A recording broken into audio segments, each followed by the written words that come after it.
The following program is brought to you in living color on NBC.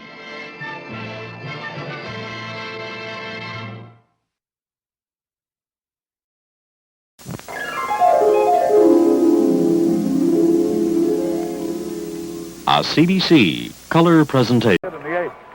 Norm Cash, who started the three-run rally with 2 out in the seventh, will be the batter. Harry, you know who's played a tremendous game in the field today is Don Ward at third. He's had some tough chances. First pitch by Gibson is swung on, a long, high fly ball that'll be caught by Maris in right field. 1 out here in the top of the ninth. Our statistician has been Alan Roth. Our production manager, Jim O'Gorman.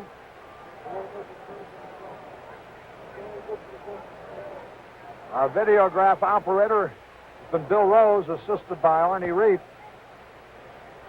Our special videotape segments. Here's a pitch lined in the left by Horton for a base hit. Our special videotape segments prepared by Barry Stoddard.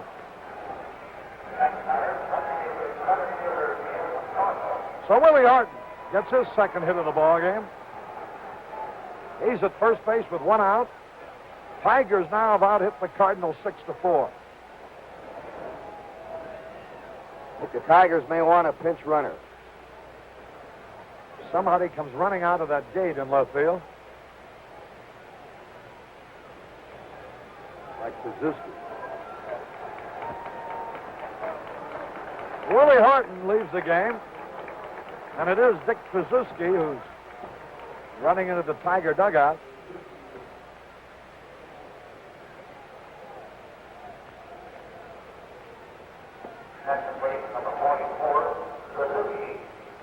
Curt, while I have a moment, I certainly want to thank you and Tony Kubek and all the fellas. I mentioned this as many as they came to mind a little earlier, but the courtesies are much appreciated. Well, we appreciate that, and thank you, and also George Kell, who did such an outstanding job to telecast with the Tigers. Here's the pitch, and Jim Northrup takes a curveball low and outside. Northrup got the decisive hit as of now.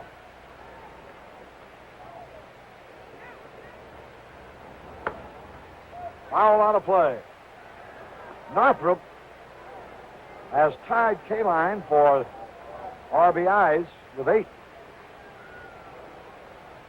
Had a grand slam homer yesterday, had a triple with 2 on today.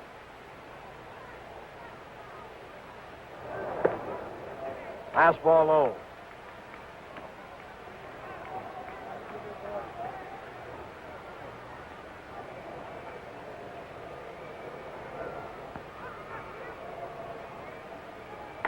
Ground ball up the middle, through a hit.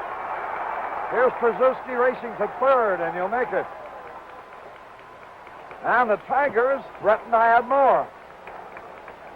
With runners at first and third, only 1 out here in the top of the ninth. And Bill Freehand, who's had 1 out of 3 driving in a run today, coming to the plate.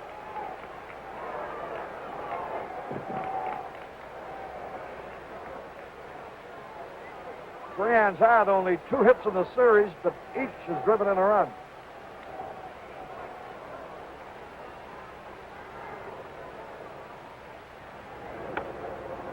Popped up.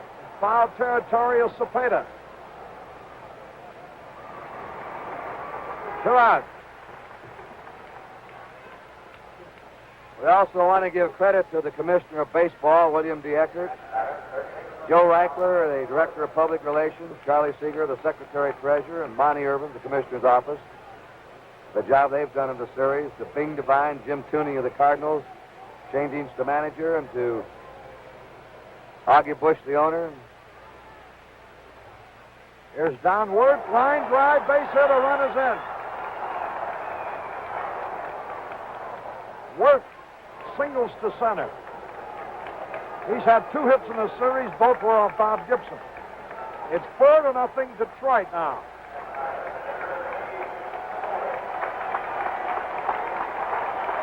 Listen to the hand for Mickey Lolich.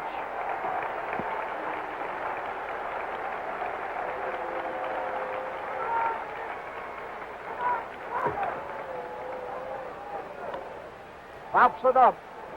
Short center. Javier there. Takes it.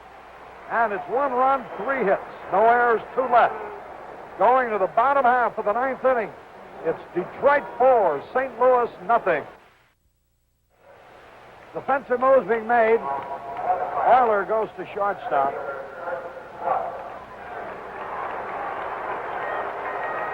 Stanley moves to center field. And Northrup to left field. So Ray Euler's at shortstop. Mickey Stanley in center. And Jim Northrup is in left. Lolich going the bottom of the 9th has a 4-0 lead. Curt Flood leading off. First pitch is a fastball strike.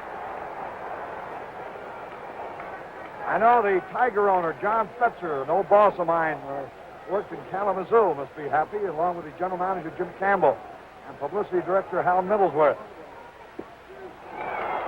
Here's a slow curve, strike 2. Mickey Lolich has a 4-0 lead over Bob Gibson and the St. Louis Cardinals. Foul tip. Lolich now has pitched 16 straight scoreless innings against the Cardinals. Bottom of the 9th. Cardinals have only scored 2 runs here in their last 3 games.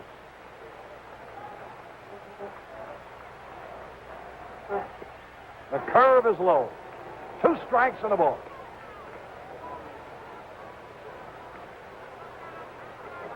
The Tigers out-hit the Cardinals 8-4.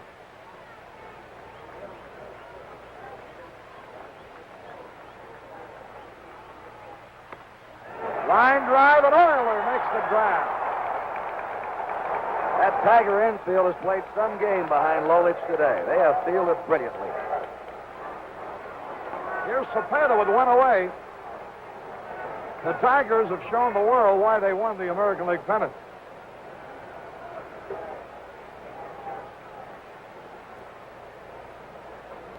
And they have roared from behind against the defending world champion St. Louis Cardinals to a point where they're 2 outs away from replacing them.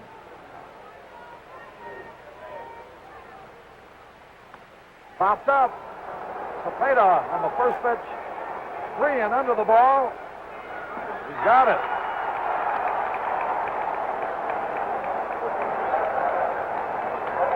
Tiger fans who are here are on their feet. And I imagine Bedlam will break loose when this final out is completed.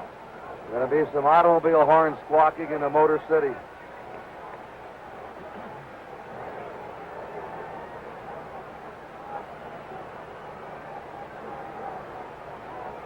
Mike Shannon is nothing out of 3.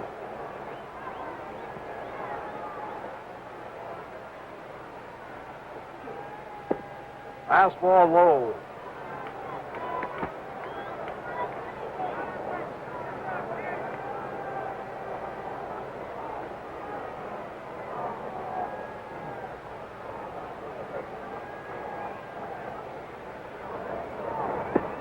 High.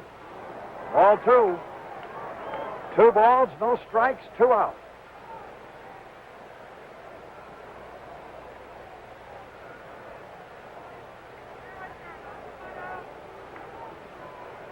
The Detroit Tigers, 1 out away from the World's Championship.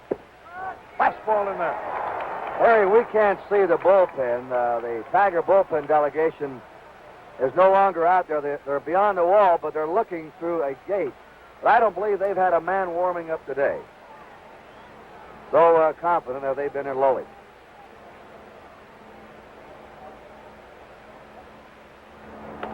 There's a long drive. Back near the wall, Northup, but it's out of here for a home run. And the Cardinal fans have their first chance to cheer. Mike Shannon makes it 4-1. Shannon now has hit 1 home run in each of the 3 World Series he's been in. One against the Yankees in '64, one against the Red Sox last year, and one against the Tigers today. Here's McCarver now. There you get a look at the Tiger players in the bullpen.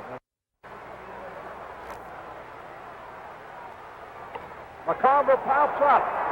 Here's Freehan. Detroit's the new world champion. And look at Freehan picking up Lolich. And there is a scene that has been repeated many times in World Series history. It's a happy bunch of Tigers. They have beaten the Cardinals 4-1, and they have replaced them as the champions of baseball. And they made some comeback. They were trailing 3-1. They were behind 3 runs in the first inning of Game 5. They came back to win. They walked in here and murdered the Cardinals yesterday. They win again today, and 28-year-old Mickey Lolich now has joined Christy Mathewson, Jack Coombs, Babe Adams, Stan Kovaleski, Harry Burkeen, Lou Burdett, and Bob Gibson as pitchers who have won 3 games and lost none in the World Series. And Lolich did it with 2 days rest and beat Bob Gibson to do it. Some feat. Well, there's the Tiger clubhouse. The final score, Detroit 4, St. Louis 1. The total's 4-8-1 for Detroit. Lolich the winner, 3-0 in the series. 1-5-0 for the Cardinals. Gibson the loser, 2-1 in the series. Right now, we're going to the Tiger clubhouse and to the Tiger broadcaster, Ernie Harwell. Thank you very much. Now we've got the veteran on the Tiger team, Al Kaline. It took him 16 years to get in the World Series, and I know it's been a terrific thrill for you, Al. Oh, it really has, Ernie. Our club came back again and won 3 games in a row, and the St. Louis ball club is a great ball club, and Gibson's probably the greatest pitcher I ever faced. But this has been the secret of our ball club all year long. We came back, and we got a great job out of Mickey Loich. Fantastic. Well, thank you, Al, and have a nice rest of the winter. You're now a member of the World's Champions, and here's a fellow who won the 3rd game in the World Series, his 3rd victory, Mickey Lolich. And Mickey, it has been fantastic what you have done. Thank you, Ernie. Thank you very much. I really don't have too much to say right now. I really don't. Did you feel very tired? Did you feel like that you might be losing your stuff toward the late innings? I never got tired in the game. I was weak almost from about the 3rd inning on. I didn't have the real good, hard fastball that I do know how to throw. As you notice, most of the balls today were hit on the ground. I was throwing a sinking fastball all day. I didn't have the good, hard fastball. I had fairly good control, not as good as I usually like, but I kept making the ball sink, and I got him out. The fact that you were tired helped that ball sink a little more, you think? Right, it helped a lot. By being tired, it causes the ball to sink more. Now, what about, you had a little conference on the mound right at the end. Did Mayo come out and ask if you had enough gas left to go, or what? No, he says he just wanted to slow me down. He says he thought maybe I was getting too excited out there about, having it so close to coming to the end. He says, I want you to take it easy, relax, and throw like you've been throwing all day. All right. Well, thank you, Mickey. It was a great performance, and have a very nice, quiet winter. Okay.